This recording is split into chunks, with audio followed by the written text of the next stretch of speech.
Viewers, अस्सलाम वालेकुम। उम्मीद करती हूँ आप सब खैरियत से होंगे और एंजॉय कर रहे होंगे। और जिन कंट्रीज़ में आज रोज़ा है उनको रमज़ान करीम, और जिन जिन का नहीं है आज रोज़ा उन लोगों के लिए एडवांस में रमज़ान शरीफ मुबारक।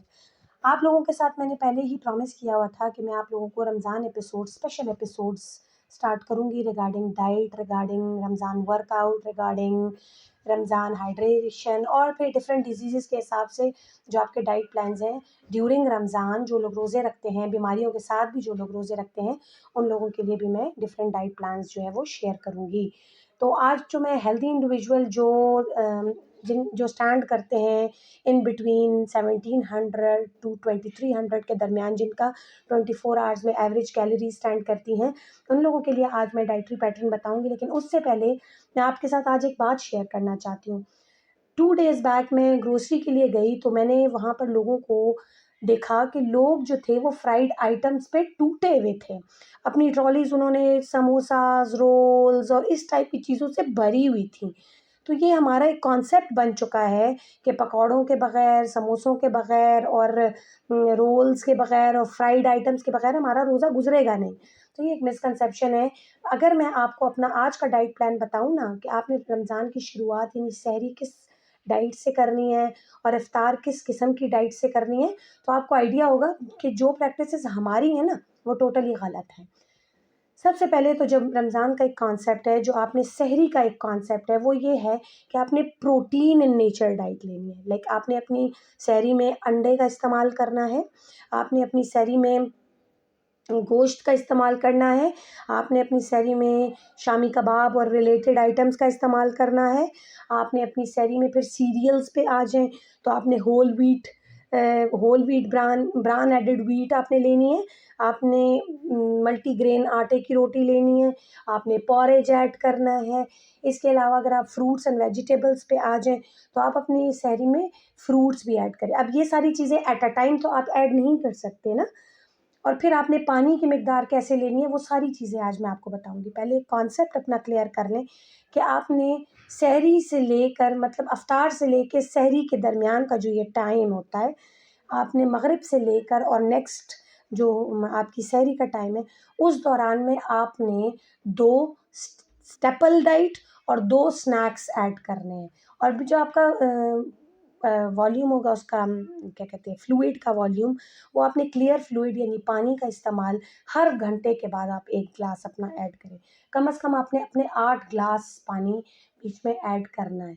फिर आपको मैं बताऊँ, ठंडे पानी का इस्तेमाल आपने नहीं करना, ठंडे फ्लूइड का इस्तेमाल, क्योंकि वो वैज़ो कंस्ट्रिक्शन कॉज़ करता है, जिससे आपको कॉन्स्टिपेशन के इश्यूज़ रहते हैं, जिससे आपको हेडेक्स के इश्यूज़ रहते हैं, जिससे आपकी ब्लड सर्कुलेशन जो है वो इफ़ेक्ट होती है नेगेटिवली। तो आपने नॉर्मल टैप वाटर या नॉर्मल जो आपका रूम टेम्परेचर पे पानी होगा या फ्लूइड होगा, वो आपने रूम टेम्परेचर पे यूज़ करना है। अब तो रमज़ान ख़ैर से सर्दियों में आया है और मौसम इतना गर्म है नहीं, तो उसमें आप नॉर्मल पानी जो है वो यूज़ करेंगे या नॉर्मल फ्लूइड यूज़ करेंगे। दूसरी चीज़ जो आपने इन कंसिडरेशन रखनी है कि आपने मीठे का इस्तेमाल बहुत ज़्यादा नहीं करना। आपने शरबत का इस्तेमाल बहुत ज़्यादा नहीं करना, सिंपल शुगर का इस्तेमाल बहुत ज़्यादा नहीं करना। उससे ये होगा कि आपको एकदम एक फीलिंग ऑफ फुलनेस आ जाएगी और आपकी न्यूट्रिशनल नीड्स जो हैं वो ओवरकम नहीं होंगी। तीसरी चीज़, आपके ब्रेन को एक सिग्नल चला जाता है कि भई हम फुल हैं और हमें और रिक्वायरमेंट नहीं है, बहुत ज़्यादा शुगर इनटेक से। दूसरा, आपका वेट जो है वो गेन होना शुरू हो जाएगा। आपको लगेगा मैं खा भी कुछ नहीं रहा और आपका वेट भी गेन होना शुरू हो जाएगा। तीसरी चीज़ जो आपने इन कंसिडरेशन रखनी है कि आपने अपने आप को फुली हाइड्रेट रखना है। तो आपके पास यही एक टाइम होता है आपके इफ्तारी से लेके सहरी के टाइम तक कि आपने उसके दौरान में अपने तकरीबन 8 से 10 ग्लास पानी पूरा करना होता है, जिससे आप हाइड्रेट रहें, जिससे आपको के सेल्स हाइड्रेट रहें, जिससे आपके ब्रेन हाइड्रेट रहे, ब्रेन सेल्स, आपको हेडेक का मसला ना हो। क्योंकि रमज़ान में अमूमन एक तो स्लीप डिस्टर्ब होती है, दूसरा आपकी डिहाइड्रेशन की वजह से आप लोगों को परसिस्टेंट हेडेक का मसला रहता है। तो वो चीज़ आपने अपनी इन कंसिडरेशन रखनी है कि आप फुली हाइड्रेट रहें। चौथी चीज़ जो आपने इन कंसिडरेशन रखनी है कि आपने फ्राइड आइटम्स नहीं लेने बहुत ज़्यादा। Fried item and processed food. Processed food में जो है, आपको पता है कि नाइट्रोजन कंटेंट ज़्यादा होता है, आपको पता है फैट कंटेंट ज़्यादा होता है, आर्टिफ़िशियल उसके अंदर जो उसको प्रिजर्व करने के लिए प्रिजर्वेटिव्स ऐड होते हैं, जिसका बहुत नेगेटिव इफेक्ट होता है आपके सेल्स के ऊपर, आपकी बॉडी के ऊपर, आपके ऑर्गन सिस्टम के ऊपर। तो आपने प्रोसेस्ड फूड को बहुत ज़्यादा अवॉइड करना है, आपने फ्राइड आइटम्स को अवॉइड करना है, आपने बहुत ज़्यादा शुगरी प्रोडक्ट्स को अवॉइड करना है, आपने बहुत ज़्यादा जो ये कहते हैं ना कैफिनेटेड ड्रिंक्स, इन चाय, कॉफ़ीज़, इन चीज़ों को बहुत ज़्यादा इंटेक उसका अवॉइड करना है। आप 2 कप चाय ले सकते हैं, एक सहरी में और एक अफ्तारी के अंदर। लेकिन अब आपने पैटर्न किस तरह का फ़ॉलो करना है। ये वीडियो तो हो गई जो मैंने आपको बहुत डिटेल बता दी कि कौन-कौन सी चीज़ें आपने अवॉइड करनी है। अब आपका डाइटरी पैटर्न कैसा होना चाहिए, उसके लिए मैं अब आपको उसकी तरफ मैं आती हूँ। वीडियो आज थोड़ी-सी लंबी हो जाएगी, लेकिन आपने वो चीज़ें कैसे फ़ॉलो करनी है। आपने अफ्तारी के टाइम 2 खजूरें या 1 खजूर लेके साथ में आपने हाफ़ कप लस्सी या आपने 1 कप लस्सी का अ, जो है वो पी लेना है। उसमें आप कोशिश करें कि शक्कर ऐड कर लें या आप कोशिश करें कि कोई स्वीटनर ऐड कर लें या सॉल्ट की मिकदार भी बहुत ज़्यादा ना हो, क्योंकि उससे भी थर्स्ट की फीलिंग ज़्यादा होती है।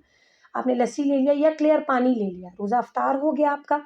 फिर आप नमाज़ पढ़ लें, तिलावत कर लें, जो भी है। उसके बाद अपना मेन जो आपका मील है या मेन कोर्स जो है वो आपने लेना है।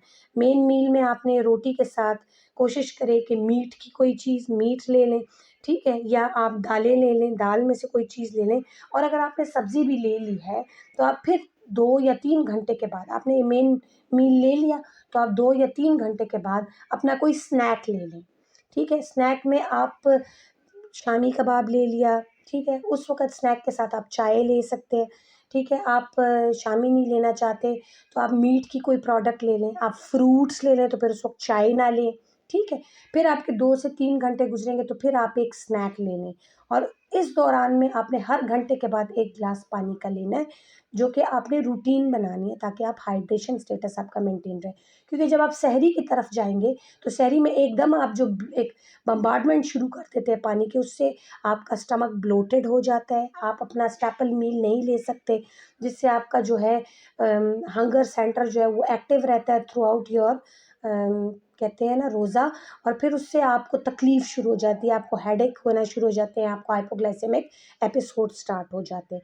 आपने 2 स्नैक्स ले लिए, कोई भी चीज़, फ्राइड आइटम अगर आप लेना चाहें, तो वो एक ही चीज़ लेंगे, या समोसा या रोल या आप चना चाट ऐड कर सकते हैं। एक दिन आप चना चाट कर लें और एक दिन आप अल्टरनेट डेज़ पे एक दिन आप फ्रूट चाट ऐड कर लें। लेकिन कोशिश करें कि आप पूरे जो 1 हफ़्ते के अंदर फ्रूट सैलड अगर क्रीम वाली लेंगे तो वो वन्स इन अ वीक लेंगे। सिंपल फ्रूट सैलड आप ले सकते हैं, लेकिन आप क्रीम सैलड जो है वन्स इन अ वीक लेंगे। दूसरी चीज़ जो आप आ जाएँगे सहरी में आपने जो लेना है, तो आप ये करेंगे कि 2 बॉइल्ड एग ले लें, 1 बाउल ऑफ पोरेज ले लें, ठीक है? या आप 1 चपाती या पराठा ले लें, साथ में 1 फ्राइड एग ले लें, ठीक है? 1 शामी कबाब साथ ऐड कर लें, ठीक है? और फिर तीसरा मील आप ये ले सकते हैं कि आप अपने लिए चने ले लें, ठीक है? पराठे के साथ आपने चने ले लिए और साथ कोई मीट का पीस या 1 बॉइल्ड एग ले लिया। ये आपका बहुत ज़बरदस्त सा सहरी का पैटर्न, या एक बाउल आपने साथ योगर्ट ले लिया। इस तरीके से आप अपनी सहरी को अरेंज करें। मैं कोशिश करूँगी कि आने वाली वीडियोज़ में आपके साथ मील प्लान्स, एक रफ़ आइडियाज़ देने के लिए आपके साथ मेन्यू प्लान्स बनवा के तो वो आपके लिए पेस्ट कर दूँ, ताकि आप अकॉर्डिंगली एडजस्टमेंट कर सकें। ये आप लोगों की आज की वीडियो अबाउट योर डाइट कि कौन-कौन सी चीज़ें आपने अवॉइड करनी है और किस-किस तरीके से अपना डाइट मैनेजमेंट करनी है। 2 मेन मील्स हो गए सहर और इफ्तार, ठीक है? इन बिटवीन आपने 2 स्नैक्स लाज़मी लेने हैं और हर घंटे के बाद आपने 1 ग्लास पानी लेना है, ताकि आपके हाइड्रेशन स्टेटस भी मेंटेन रहे। इसी के साथ मैं इजाज़त चाहूँगी। अपना बहुत ज़्यादा ख़्याल रखिएगा। आने वाली वीडियोज़ के लिए स्टे ट्यून्ड रहिएगा, जिसमें मैं आप लोगों के साथ रोज़ाना की बुनियाद पे एक-एक मेन्यू प्लान करूँगी। तो कल मैं आपके लिए सहरी का एक मेन्यू पेस्ट करूँगी, ताकि आप उसको देख लें, जिसमें मैं ऑप्शंस दूँगी और वो ऑप्शंस आपने अवेल करने हैं। अपना बहुत ज़्यादा ख़्याल रखिएगा, दुआओं में याद रखिएगा। अल्लाह हाफ़िज़।